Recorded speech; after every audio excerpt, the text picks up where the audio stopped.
नमस्ते दोस्तों, मैं सम्राट चौधरी और आप देख रहे हैं मेरे चैनल इंडी वर्ल्ड एंटरटेनमेंट को। सॉरी, वीडियोस लाने में कुछ दिक्कत हो रहा है। दिक्कत तो नहीं, लेट हो रहा है क्योंकि मैं एक बहुत बड़े फिल्म शूट में बिजी हूँ, जो कि बहुत जल्द जो है हिंदी डब्ड वर्जन में भी आएगा आपके लिए।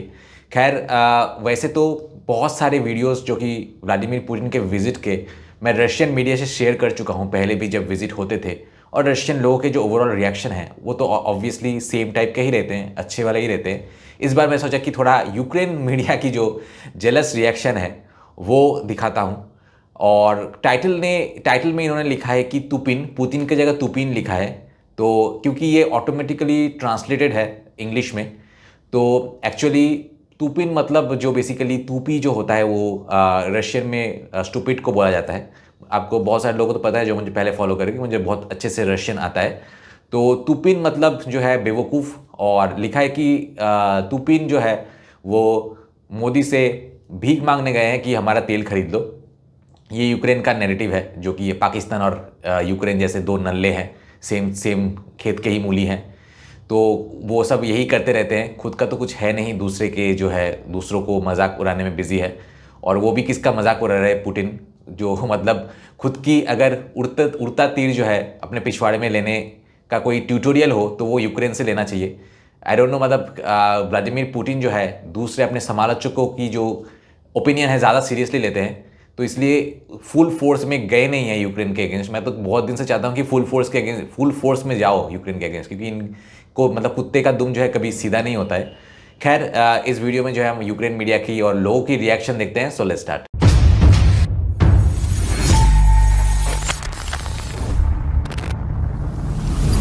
दोस्तों, मैंने बहुत सारे बिजनेस पार्टनर्स को, खास करके जो एनआरआईज है, उनके लिए चैनल बना के उनको इंडिया में एक stable source of income generate करके दिया है। अगर आप भी मेरे साथ पार्टनरशिप में चैनल स्टार्ट करना चाहते हैं, जहां चैनल के ओनर आप होंगे लेकिन कंटेंट मैं बना के दूंगा, तो मुझे कांटेक्ट कीजिए इस नंबर। दोस्तों, ये वीडियो कुछ ही दिन पहले यूट्यूब पे अपलोड हुआ था और इस वीडियो का टाइटल था टूपिन is going to India to beg Modi to buy oil from Russia.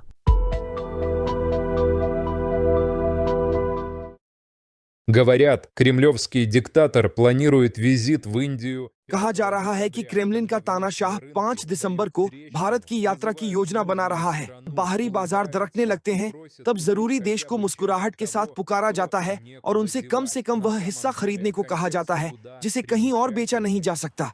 असल में कॉन्टेक्स्ट इससे कहीं अधिक महत्वपूर्ण है। हाल ही में भारत के प्रधानमंत्री और पुतिन ने फोन पर शिष्टाचार भरी बातें की, लेकिन बातचीत का बिजनेस पार्ट काफी तनावपूर्ण था। बड़े इंडियन ऑयल रिफाइनरीज, जो पहले रूसी तेल आपूर्ति का संतुलन बनाए रखते थे, उन्होंने अचानक दिसंबर के लिए ऑर्डर्स प्लेस नहीं किए। ये सिर्फ उतार चढ़ाव नहीं है, बल्कि बाजार के लिए एक संकेत है। तेल से होने वाली प्रॉफिट घट रही है और रूस के बजट के लिए यह पहले से ही दर्दनाक रूप से महसूस होने लगी है। आंकड़ों की तुलना करें, एक्सट्रैक्शन से होने वाली टैक्स रेवेन्यूज गिर रही है, बजट में गिरावट होने लगा है और मिलिट्री एम्बिशंस के लिए मेटल्स भी और महंगी होती जा रही है। А металл для военных амбиций все дороже. एक ही महीने में रेवेन्यू में 34% की गिरावट कोई स्टैटिस्टिकल एरर नहीं है।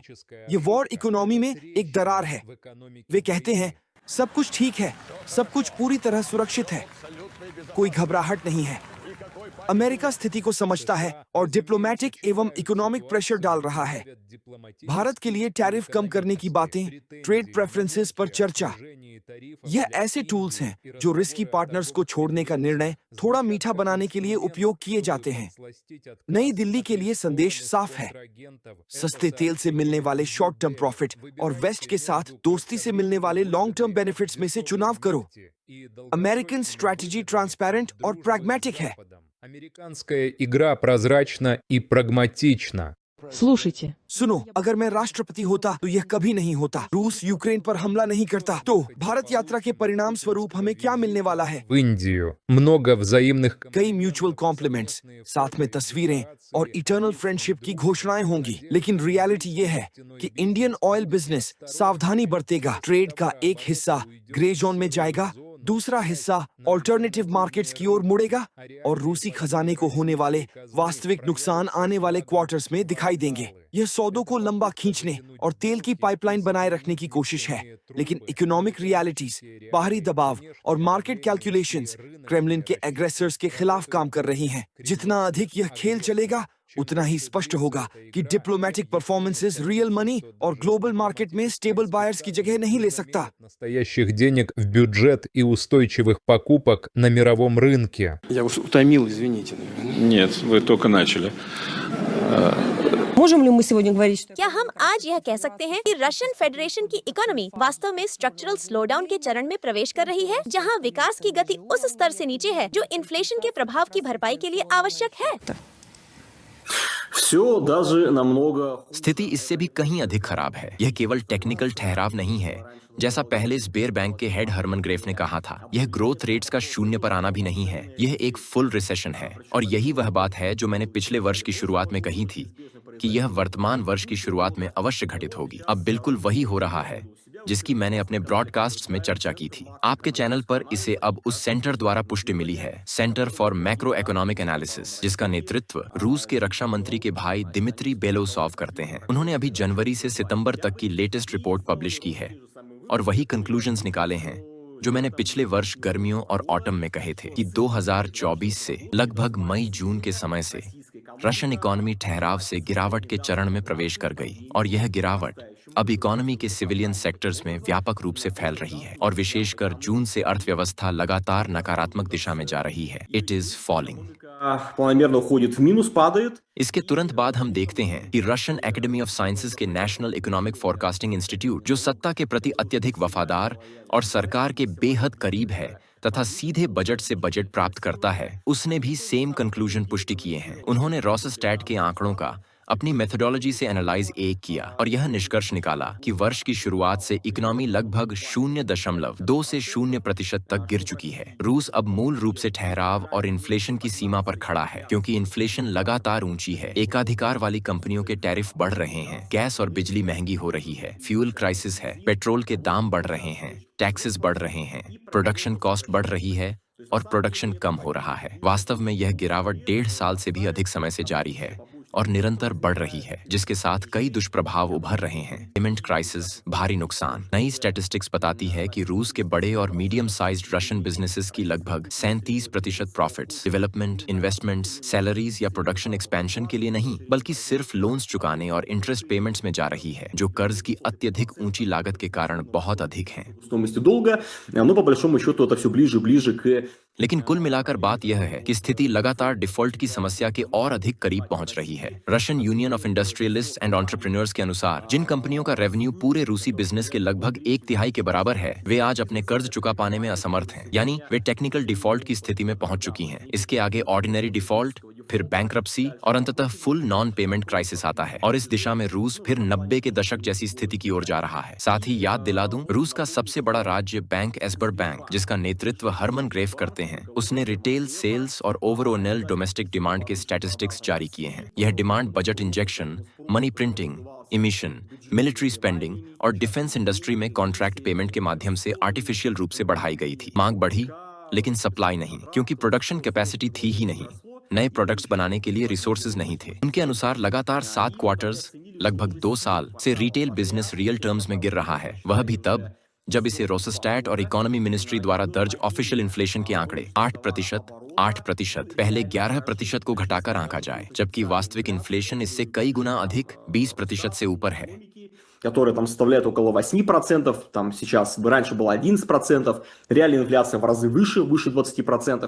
लेकिन रोस्टैट्स ऑफिशियल फिगर्स के अनुसार भी स्बेर बैंक ने यह गणना की है कि रिटेल सेल्स का फिजिकल वॉल्यूम 1-2 नहीं बल्कि लगातार 7 तिमाहियों से घट रही है, लगभग 2024 की वसंत गर्मियों से। और यदि हम इकाइयों के बजाय सीधे धनराशि में बिना इन्फ्लेशन काटे हुए देखें तो रिटेल टर्नओवर लगातार 3 तिमाहियों से नीचे जा रहा है, अर्थात पूरा 2025 वर्ष इस फैक्ट के साथ गुजर रहा है कि रिटेल सेल्स मॉनेटरी वैल्यू में भी गिर रही है। फिजिकल वॉल्यूम की तो बात ही अलग है। यह दर्शाता है कि रशियन इकोनॉमी का अंतिम सहारा भी ढह रहा है, जो केवल इसलिए टिक पाया था क्योंकि प्रोडक्शन बढ़े बिना भी पैसे छापे जाते रहे, मुद्रा आपूर्ति बढ़ती रही, व्यवसायों और जनता को अधिक कर्ज दिया जाता रहा और वॉर शुरू होने के बाद से मनी सप्लाई 60 ट्रिलियन से बढ़कर 123 ट्रिलियन रूबल से अधिक हो गई है।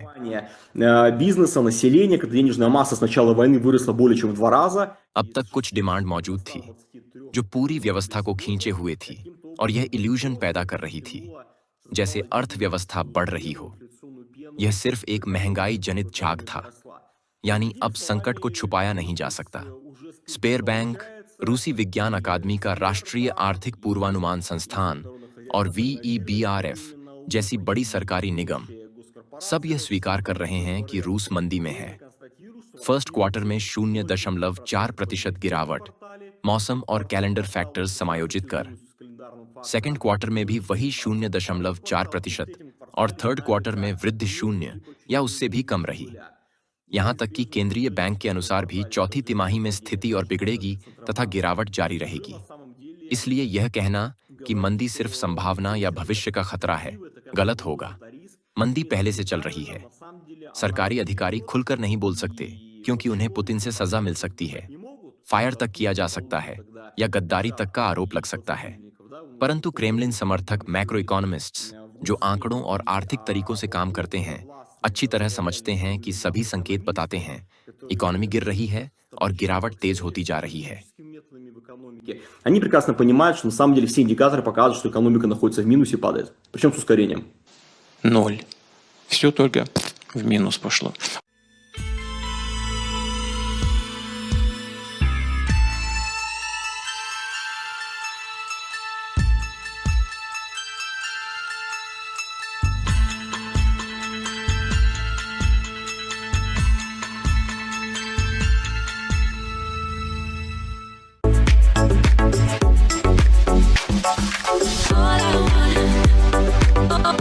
सबसे पहले रोमन फाइट 4 ने लिखा है कि दुनिया कैसे बदल जाती है। सिर्फ 15 साल पहले विभिन्न देशों के सीनियर ऑफिसर पुतिन के पास आते थे ताकि गैस की कीमत कम करने की रिक्वेस्ट कर सकें। अब वही पुतिन खुद मोदी के पास आए हैं सस्ता तेल खरीदने की विनती करने। उसके बाद मैक्स लॉर्ड ने लिखा है कि व्हाट, हमें फिर से केले करी मिलेंगे और हम उनका कर्ज माफ कर देंगे।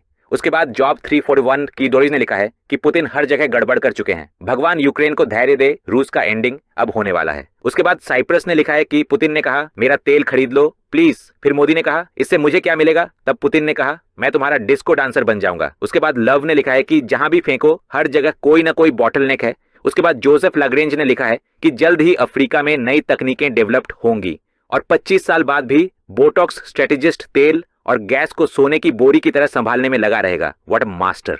उसके बाद जॉब 341 किलोग्राम ने लिखा है कि धरती पर सबसे कीमती चीज है मूर्खता, क्योंकि उसकी कीमत सबसे ज्यादा चुकानी पड़ती है। उसके बाद ओलेग ने लिखा है कि ब्रेव कमोडोर ने पुटिनोमिक्स को सीधा नीचे गिरा दिया।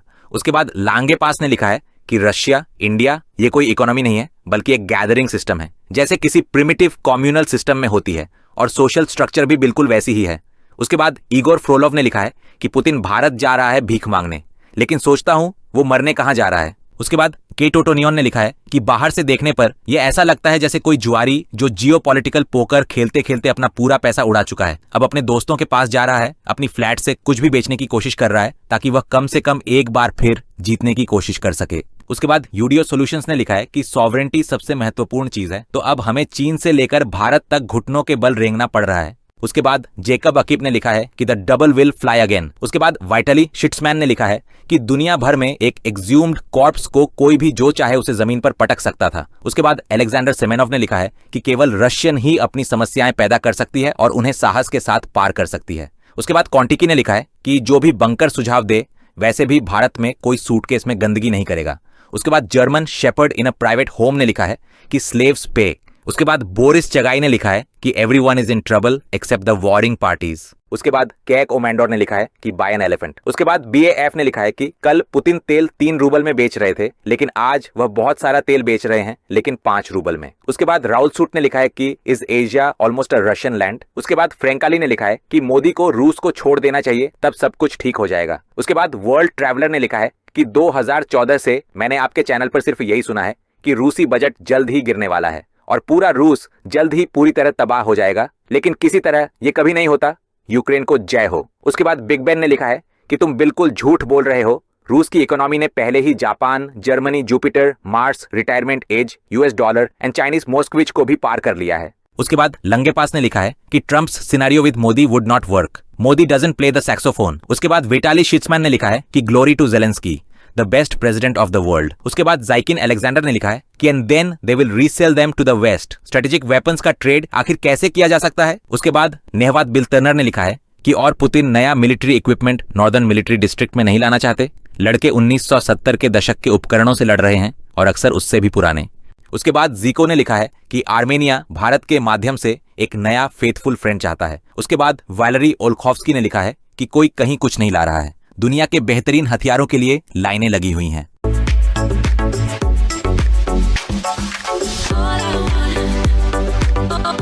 दोस्तों, हाल ही में यूक्रेन मीडिया में आई रिपोर्ट के अनुसार रूस के राष्ट्रपति पुतिन का भारत द्वारा चर्चा का केंद्र बना हुआ है। हालांकि मीडिया रिपोर्ट में इसे केवल तेल खरीदने की गुहार के रूप में प्रस्तुत किया गया है, वास्तविकता इससे कहीं अधिक गहराई और रणनीतिक महत्व रखती है। पुतिन का भारत आना सिर्फ ऊर्जा खरीद का मामला नहीं, बल्कि यह भारत रूस के बीच दशकों पुराने मित्रता संबंध और जियोपॉलिटिकल बैलेंस बनाए रखने की दिशा में एक महत्वपूर्ण कदम है। मोदी और पुतिन की मित्रता दोनों देशों को न केवल द्विपक्षीय लाभ देती है, बल्कि पूरे एशिया और ग्लोबल पॉलिटिक्स में इसका रणनीतिक असर पड़ता है। सबसे पहले भारत और रूस के बीच ऊर्जा और डिफेंस कोऑपरेशन की गहरी नींव रही है। भारत के पास हमेशा से रूस से तकनीकी, ऊर्जा और डिफेंस रिसोर्सेज प्राप्त करने का विकल्प रहा है। पुतिन का दौरा यह संकेत देता है कि रूस भारत को अपने महत्वपूर्ण साझेदार के रूप में देखता है। इस दौरान भारत अपनी नेशनल प्राइड और स्ट्रेटेजिक ऑटोनॉमी का भी प्रदर्शन करता है।